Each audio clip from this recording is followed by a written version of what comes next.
Hi there folks, I wanted to show you quickly something special. My mother arrived yesterday from the other side of the country and she brought me, wrapped in this plastic bag and wet cotton rag, some scions from a plum tree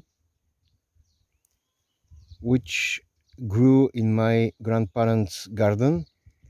They passed away years ago and the tree is now also dying, so the aim is to preserve it in our garden and to have a piece of my childhood memories along with it.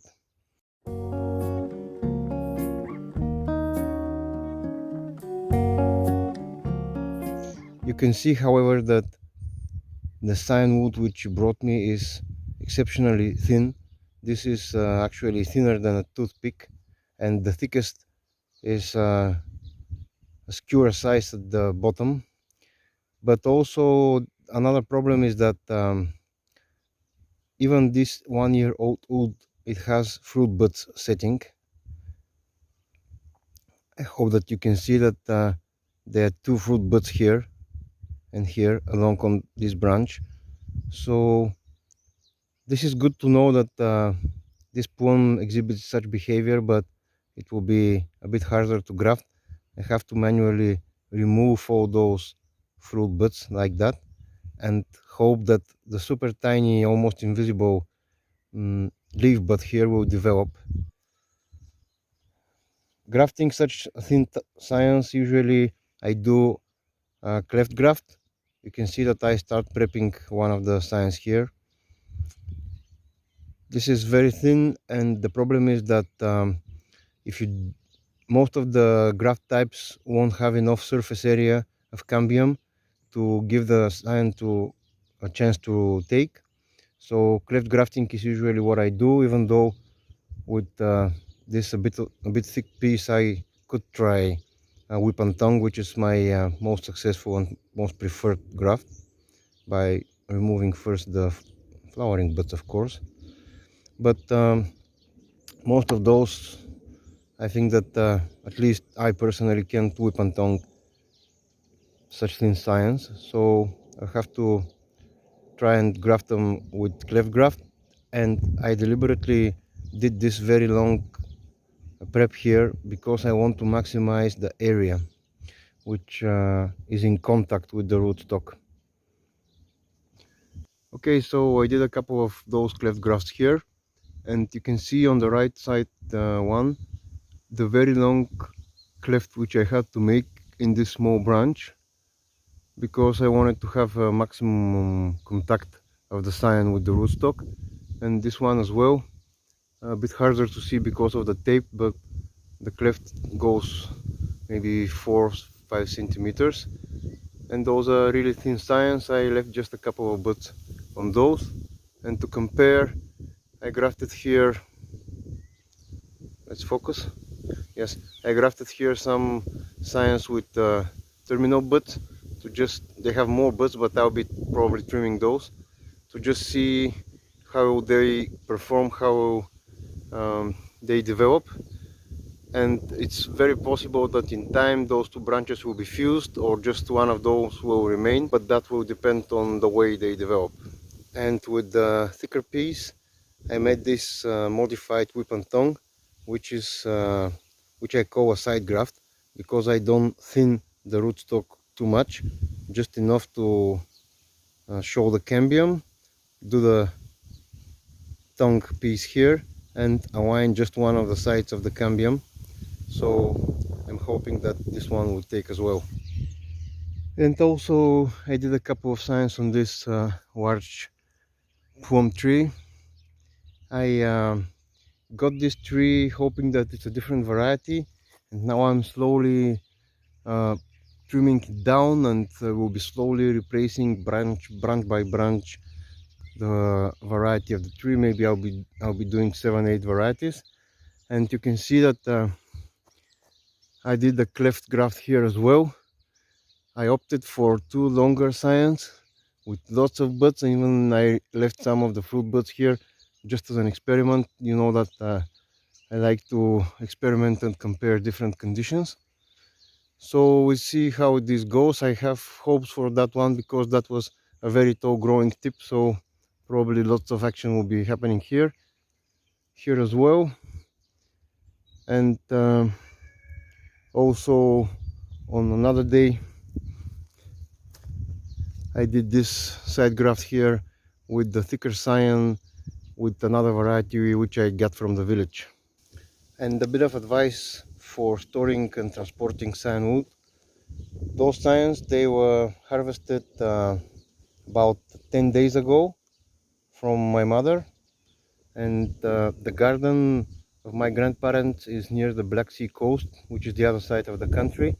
The climate there is much warmer, and this tree has already bloomed there, but the scions were wrapped in wet cotton piece and then in the plastic bag, and this whole package is stored in the refrigerator in the bottom drawer where the vegetables usually sit, and that could help the scion delay their development for up to 1 month if the conditions are proper.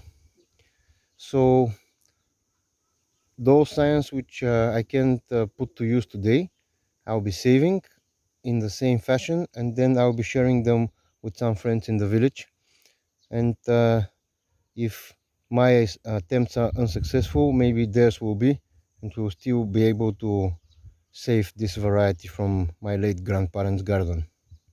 I'm down here by the forest, and I found this 1-year-old root sucker from a wild plum or maybe a wild damson, and I'll be grafting here one of the scions which my mother brought me. And as this is very young and very thin, I'll be doing a different kind of graft. It's a cleft graft, but the idea is to use just a single scion and split this main stem in two and then match the diameters. So the two sides of the scion has to be symmetrically prepped. Basically we're making a very elongated V shape.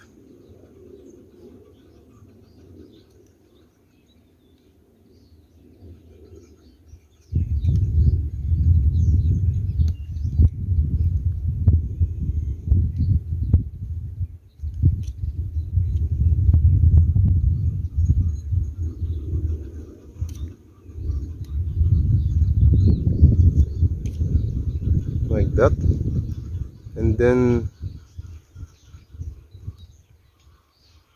very carefully, without much pressure, just rocking the knife back and forth, slowly split the main stem like that, then measure. Yes, I have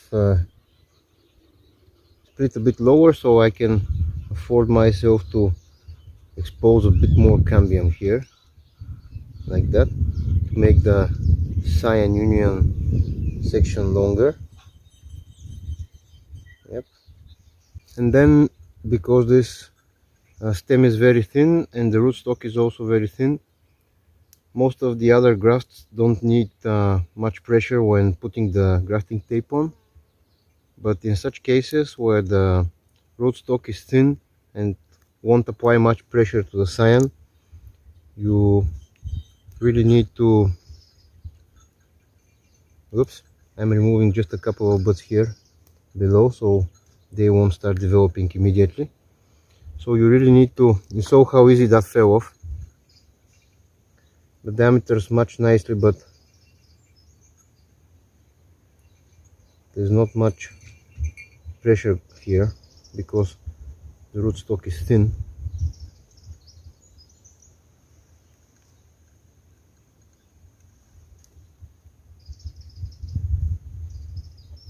So when wrapping, you have to apply more pressure than usual. You can see me pulling the tape so it stretches a bit, and that increases the pressure.